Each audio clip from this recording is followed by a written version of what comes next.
আপনারা সবাই আশা করি সবাই ভালো আছেন। সুমি কুকিং ব্লগস আপনাদের সবাইকে স্বাগতম। আজকে আপনাদের সাথে শেয়ার করব মজাদার একদম হোটেল স্টাইলে মুচমুচে ক্রিস্পি আলু সিঙ্গারা। তো এই আলু সিঙ্গারা কিভাবে বানায় সেটা আপনাদের সাথে শেয়ার করব। তো বন্ধুরা, তার আগে একটা কথা বলে রাখি, আমার ভিডিওগুলো যদি ভালো লেগে থাকে অবশ্যই আমার চ্যানেলটাকে সাবস্ক্রাইব করবেন, পাশে থাকা বেল আইকনটি ক্লিক করে আমার যত ভিডিও দেই সব সাথে সাথে পাওয়ার জন্য ক্লিক করে রাখবেন পাশে থাকা বেল আইকনটি, আর অবশ্যই একটা লাইক দিয়ে রাখবেন। আর আমার পেজে অনেক ভিডিও আছে, সেই ভিডিওগুলো দেখতে পারেন। চাইলে আমার ফেসবুক পেজেও ঘুরে আসতে পারেন। আমার ফেসবুক পেজের নাম সৌমি কুকিং ফারজানা আক্তার ববি, সেটা যায় দেখে আসতে পারেন। বেশি কথা না বাড়িয়ে চলুন সিঙ্গারাটা কিভাবে বানিয়ে নিই সেটাই দেখে নিই। তো আমি এখানে সিঙ্গারার ডোটা বানানোর জন্য একটা মিক্সিং বোল নিয়ে নিয়েছি। এখন এখানে 1 কাপ প্লাস 1/4 কাপ ময়দা নিয়ে নেব। 1 কাপ প্লাস 1/4 কাপ ময়দা দিয়ে দেব। 1 কাপ প্লাস 1/4 কাপ ময়দা নিয়ে নিয়েছি। ময়দাটা দেওয়া হয়ে গেলে এখানে দিয়ে দেব স্বাদ মতন লবণ, দিয়ে দেব 1 চামচের 4 ভাগের 1 ভাগ কালো জিরা, আর দিয়ে দেব এখানে প্রায় 3 টেবিল চামচের মতন সাদা সয়াবিন তেল। এখন ডোটাকে মাখিয়ে নেব।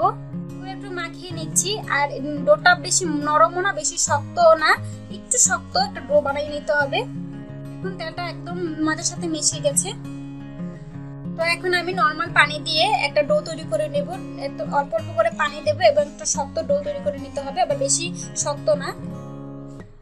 তো একটা আনসফট একটা ডো তৈরি করে নিয়েছি, বেশি শক্ত না নরমও না। এখন আমি সিঙ্গারার পুরটা বানিয়ে নেব। তো সিঙ্গারার পুরটা বানানোর জন্য এখানে আমি প্রায় 1/4 কাপের মতন তেল দিয়ে দিচ্ছি। এখন এতে আমি পেঁয়াজ কুচি দিয়ে দেব। তো এখানে আমি পেঁয়াজ কুচি করে নিয়েছি প্রায় ছোট সাইজের 2টা। এখানে কিছু বাদাম নিয়েছি 4টা কাঁচামরিচ কুচি, আর নিয়েছি প্রায় 3 চামচের মতন ধনিয়া পাতা কুচি। তো এইগুলো এখন দিয়ে দেবো এই তেলেতে।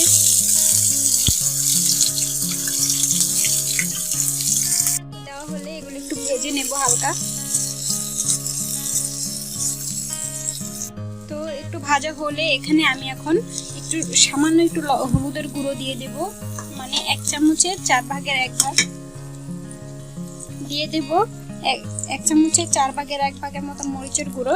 ঝালটা আপনারা স্কিপ করতে পারেন চাইলে। তো দিয়ে দেব এখানে স্বাদ বাড়ানোর জন্য আমি একটা 1 চামচের মতন মাংসের মশলা, আপনারা চাইলে এটাও স্কিপ করতে পারেন, দিলে টেস্টটা বাড়বে। তো দিয়ে দেব এখানে স্বাদ মতন লবণ। তো স্বাদ মতন লবণ দিয়ে দেব। এখন এগুলো একটু নেড়ে চেড়ে মিশিয়ে নেব। মেশানো একটু ভাজা হয়ে গেলে আমি আগে থেকে আলু সিদ্ধ করে ছোট ছোট করে কেটে নিয়েছি। আপনারা চাইলে না সিদ্ধ করে নিতে পারেন। আমি দিলাম একটু সময় কম হওয়ার কারণে, কমের জন্য দিয়ে দিলাম। সিদ্ধ করে ছোট ছোট করে কেটে নিয়েছি। সেই আলুগুলো এই মশলার মধ্যে দিয়ে একটু নেড়ে চেড়ে মিশিয়ে নেব। এরই মাঝে রান্না হয়ে গেল সিঙ্গারার পুরটা। এখন আমি চুলা থেকে নামিয়ে নেব। তো 5 মিনিট পরে ফিরে আসলাম। ডোটাকে এখন আমি একটু মথে নেব।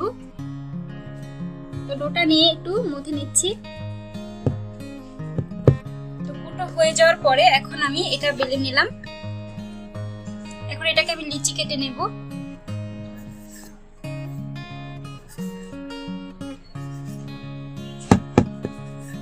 তো লিচিগুলো কাটা হয়ে গেলে এখন এগুলোকে সরিয়ে নেব। একটা লিচি নিয়ে এখন আমি এটাকে একটা রুটি বেলে নেব। একটা লম্বা করে একটু রুটি বেলে নেব। রুটিটা বেশি মোটা হবে না পাতলাও হবে না, লম্বা করে রুটি বেলে নিতে হবে। রুটিটা বেলা হয়ে গেছে। এখন সিঙ্গারার জন্য আমি মাঝখানে 2টা ভাগ করে নেব। এটা আপনারা কম বেশি সবাই জানেন। তো একটা রুটি নিয়ে নিচ্ছি আমি। এখন আমি একটা সিঙ্গারা বানিয়ে দেখাবো আপনাদেরকে। তো এখানে আমি মুখে দিয়ে একটু পানি লাগিয়ে নিচ্ছি। পানি লাগানো হয়ে গেলে তো এইভাবে একটু কোনাকুনি করে নিতে হবে। তো দেখুন এভাবে করা হয়ে গেলে তো এইভাবে হাতের মাঝখানে এনে এখন আমি সেই আলুর পুরটা বানিয়ে রেখেছিলাম, সেই আলুর পুরটা ভরে নেব।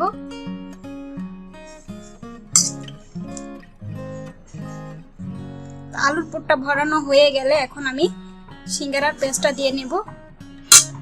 তো এখন আমি এখানে একটু পানি লাগিয়ে নিচ্ছি মুখে।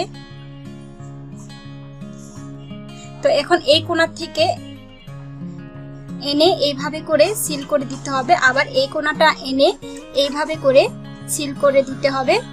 তো দেখুন আমার একটা সিঙ্গারা তৈরি করা অলরেডি হয়ে গেছে। তা আমি আরো একটু করে দেখাচ্ছি আপনাদেরকে, একটু বানিয়ে দেখাচ্ছি আপনাদেরকে। তো এইভাবে করে মুখে একটু পানি লাগিয়ে এইভাবে করে কোনাকুনি করে নিয়ে নিতে হবে। এইভাবে করে হাতে নিয়ে এবার পুরটা লাগিয়ে নিতে হবে, ভরে নিতে হবে।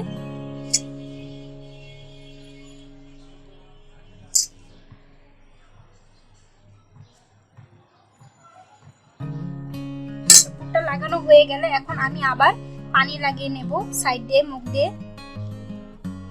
পানি লাগানো হয়ে গেলে এই যে কোনাটা এনে এইভাবে করে সিল করে নিয়ে আবার এই কোনাটা এইভাবে করে সিল করে নেব। তো আরেকটি সিঙ্গারা তৈরি করা হয়ে গেছে। তো এইভাবে বাকিগুলো করে নিচ্ছি। সিঙ্গারাগুলো বানানো হয়ে গেছে, এখন ভেজে নেব। তো আজকে আমি সিঙ্গারাটা রাইস কুকারে ভেজে দেখাবো, কারণ এখানে গ্যাসের সমস্যা, এখনো গ্যাস আসে নাই, যার কারণে আমি রাইস কুকারে আজকে ভেজে দেখাবো। তো রাইস কুকারটা আমি একটু গরম করে নিয়েছি, এখন আমি একটু ডুবো তেল দিয়ে দিচ্ছি। সিঙ্গারা ভাজতে ডুবো তেলই লাগে। তো এই তেলটা দিয়ে একটু গরম করে নিতে হবে। তেলগুলো গরম হয়ে গেছে, এখন আমি একে একে সিঙ্গারাগুলো দিয়ে দিচ্ছি ভাজার জন্য।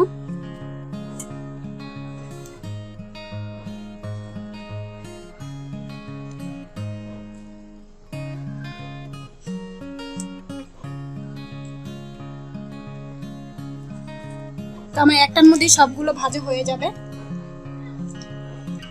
আমার দুইবার আর ভাজতে হবে না।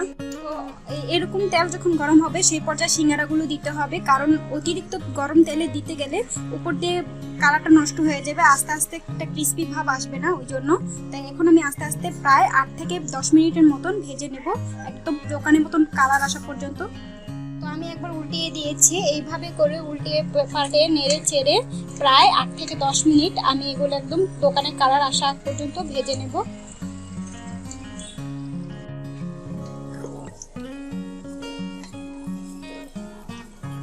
তো আপনারা বিশ্বাসই করতে পারছেন না যে রাইস কুকারে অনেক সুন্দরভাবে সিঙ্গারা ভাজা হয়ে যাচ্ছে গ্যাস ছাড়া, কারণ এখানে গ্যাসের একটু সমস্যা আসে, যার কারণে আজকে আমি রাইস কুকারে সিঙ্গারাটা ভেজে দেখাচ্ছি।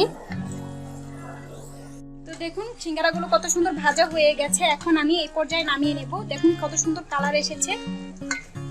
এখন আমি চুলা থেকে নামিয়ে নিচ্ছি, নামিয়ে আপনাদেরকে পরিবেশন করে দেখাচ্ছি। তো দেখুন